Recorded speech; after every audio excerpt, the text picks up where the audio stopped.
Que vantagem eu levo se obedecer a Deus? Isaías 58.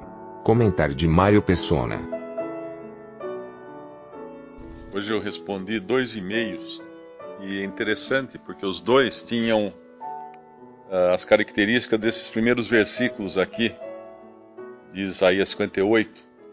Em um deles a pessoa perguntava primeiro perguntou se uma mulher que não cobria a cabeça para orar e ela pode perder a salvação.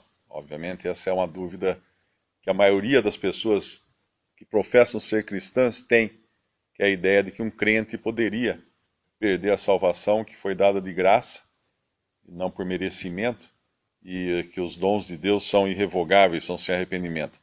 E daí perguntava também que prejuízo teria a mulher que não cobre a cabeça para orar.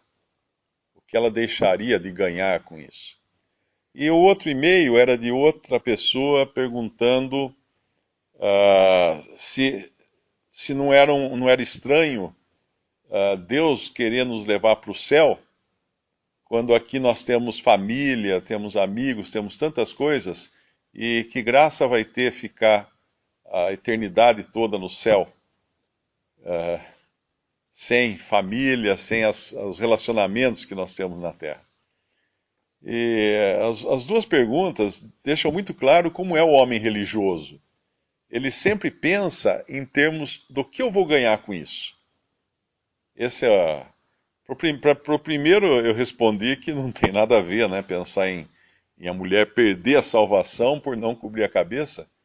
E mostrei que é um mandamento que fala ali nas Escrituras, o mandamento do Senhor. E a mulher que deseja fazer a vontade do Senhor vai fazer isso, não porque é para ganhar alguma coisa ou perder alguma coisa, simplesmente porque vai agradá-lo. E ele vai ficar feliz de vê-la assim. Nós fazemos como cristãos, nós devemos buscar fazer aquilo que agrada a Deus. Nem sempre fazemos, infelizmente, mas deveria ser esse o nosso motto. Aí para o outro eu respondi, falei, deixa eu colocar a sua pergunta de uma outra maneira, para você ver que absurdo é o que você está perguntando. Você está perguntando que graça tem passar a eternidade junto com aquele que é o Criador de todo o universo, que se fez homem, e o seu maior prazer está em ter os que ele salvou consigo para sempre. Só respondi isso, fiz a pergunta de uma outra maneira, e eu espero que ele entenda o recado. Mas basicamente é o que eles estão fazendo aqui. No versículo 2 fala: todavia me procuram cada dia, ou seja, eles são diligentes. Ninguém pode falar que eles não sejam religiosos diligentes, que faltam um dia. Me procuram cada dia. Tomam prazer em saber os meus caminhos. Eles estudam as Escrituras. Eles querem saber quais são os caminhos do Senhor. Como um povo que pratica justiça. Então eles têm a aparência realmente de pessoas justas que andam de forma correta. E nós sabemos, como o irmão falou, de Israel, eles, 400 anos antes de Cristo, mais ou menos, quando param as Escrituras, né, que a gente tem uma lacuna aí dos profetas, eles estavam mergulhados em idolatria, misturados com diferentes povos, adorando ídolos pagãos. A gente vê mais para trás, até no próprio templo havia prostíbulos dentro do templo, havia ídolos dentro do templo, havia tudo que era errado de feitiçaria em câmaras dentro do templo. Mas aí nós encontramos nos evangelhos um templo renovado, reformado, um templo arrumadinho, não tinha ídolos, não se fala mais de idolatria no tempo dos evangelhos. Parece que está tudo bonito, é o sepulcro caiado por fora, mas dentro cheio de ossos. E aí então eles estão sim com 7 espíritos piores do que os primeiros que foram expulsos, do que aquele primeiro que foi expulso. E aqui é o caso deles. Eles são diligentes, eles querem saber os caminhos, eles estudam a lei, estudam as Escrituras. É um povo que parece praticar a justiça, não deixa o direito do seu Deus, no final do versículo 2. Perguntam-me pelos direitos de justiça, têm prazer em se chegar a Deus. Mas que maravilha! Eles estão realmente nota 10 aqui em religiosidade. Mas aí vem o versículo 3 dizendo: por que jejuamos nós e tu não atentas para isso? Por que afligimos as nossas almas e tu não o sabes? Ou seja, ele está perguntando assim: que vantagem eu tenho de cobrir a cabeça, né? A mulher estaria perguntando. Ou que vantagem eu vou ter de morar no céu para sempre? Que graça tem isso? E eu peço tanto, eu faço meus jejuns, eu dou meu dízimo, minhas esmolas, e o que eu estou recebendo em troca? Vim aqui reclamar os meus direitos, como se falasse a Deus como se fosse Deus devedor do homem. E aí o Senhor vai puxar a orelha deles, porque ele vai mostrar que eles jejuam para o próprio contentamento. Eles jejuam para si mesmos, não jejuam para Deus. Deus nunca tinha mandado jejuar.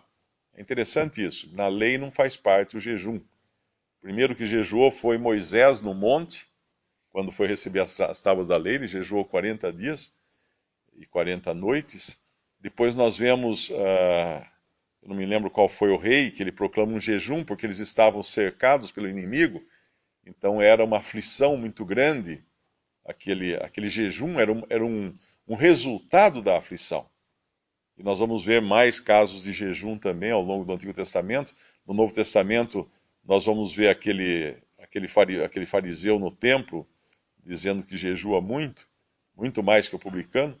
Mas nós vamos ver o Senhor Jesus falando também de um tipo de demônio, de espírito maligno, que não se expulsa senão com jejum e oração. Mas, de qualquer maneira, o jejum era sempre uma atitude voluntária de quem estava numa grande aflição, e não no sentido de buscar favor de Deus ou alguma benesse, fazendo algo, se afligindo de alguma maneira a si mesmo. E aqui ele vai falar então do verdadeiro jejum, que é o abrir mão das coisas. Não necessariamente com esse sentido de que, eu fiz, agora eu quero a minha recompensa. A gente sempre pensa em jejum apenas como o deixar de comer, mas o sentido é mais amplo. O jejum ele é o deixar certos privilégios ou certas benesses que nós temos por certo que as merecemos e não abrimos mão dela. Então o jejum seria abrir mão delas. E do que eles têm que abrir mão daqui? Primeiro, de poder, porque eles exercem poder sobre o pobre, sobre os oprimidos, sobre os fracos, e por isso que aqui ele não é apenas no sentido de solte o garfo, né, por assim dizer, da comida. É o versículo 6, solte as ligaduras da impiedade, desfaças as ataduras do jugo, deixes livres os quebrantados e despedaces todo o jugo. Ou seja, livre-se do poder sobre as pessoas. É jejum de poder. E depois o jejum de bens, que é o que ele vai falar em seguida, no versículo 7. Porventura não é também que repartas o teu pão com o faminto, e recolhas em casa os pobres e desterrados, e vendo-o nu o cubras e não te escondas da tua carne? E no versículo 10, e se abrires a tua alma ao faminto, e fartares a alma faminta? Então aí esse é o jejum de bens materiais, de posses. Primeiro, o jejum de poder. Deixar de se alimentar do poder que exerce sobre as pessoas. E o segundo é o jejum dos bens. Abrir mão daquilo que tem, em demasia até, para com os necessitados. E é bonito que as ovelhas vão fazer isso, né? Lá em Mateus 25, quando o Senhor Jesus vier, ele vai falar do que estava nu e o vestisse, do que estava faminto, daquele que deu um copo d'água a um desses pequeninos irmãos. Lá é a consumação. Em Mateus 25, é a consumação disso aqui, que nós estamos vendo aqui, profeticamente falando. Aí é o Senhor recompensando os que praticaram isso, e por incrível que pareça, serão gentios principalmente, que vão acolher o pobre.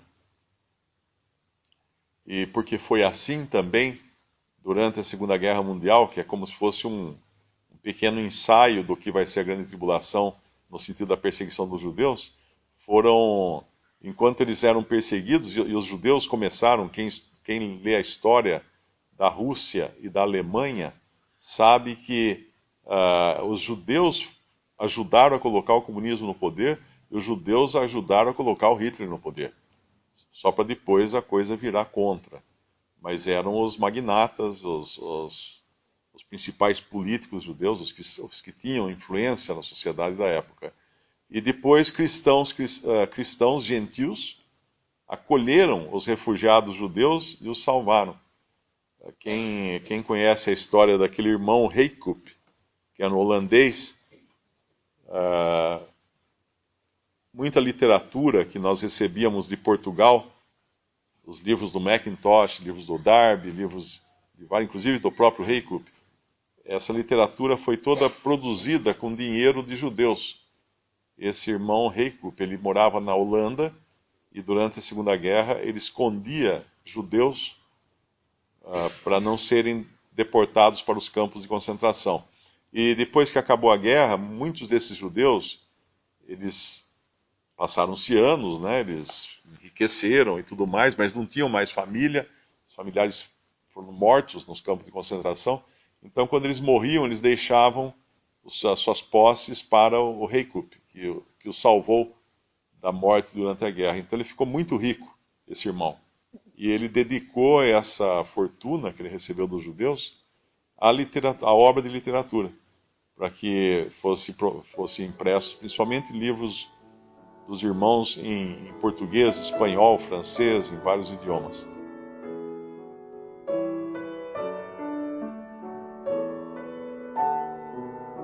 Visite Respondi.com.br. Visite também 3minutos.net.